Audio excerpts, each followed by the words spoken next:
a special edition of NBC 10 at Issue with Philadelphia independent mayoral candidate Wali Diop. Back on NBC 10 at Issue with Wali Diop Rahman. Let's talk about Mumia Abu-Jamal just briefly, and that is, you think he was wrongly convicted?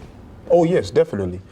There's you weren't there. An abundance of there. forensic evidence that points to his innocence. And as you know, the government, the state of Pennsylvania, the DA's office here have taken painstaking efforts to make sure that Mumia does not receive a new and fair trial. Is it fair to say that Mumia Abu-Jamal did not put on the best defense at his trial? Is that fair to say? Mm-hmm.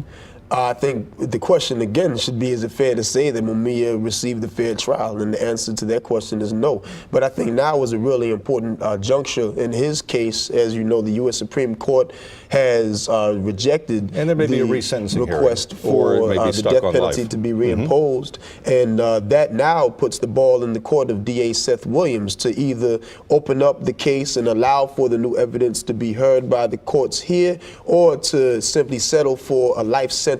Either way, I think it's been exposed that the case of Mumia Abu-Jamal has been nothing but a political attack on him and the right for free speech, because he was a journalist. And not at, well, criticizing he wasn't employed at the time. City of he was driving a cab, was he not, at the time? He was a journalist. He had a radio show and he wrote in various publications who may not have been recognized as legitimate, but was still the voice of oppressed people in this city. What do you think about, what do you think about John Street? John Street, I really don't have much of an opinion except for certain policies that I'm familiar with. What I want to talk about is what I think about my program. Well, but I'm getting to that. At one point he said the brothers and sisters are running the city. Mm-hmm. What do you think about that?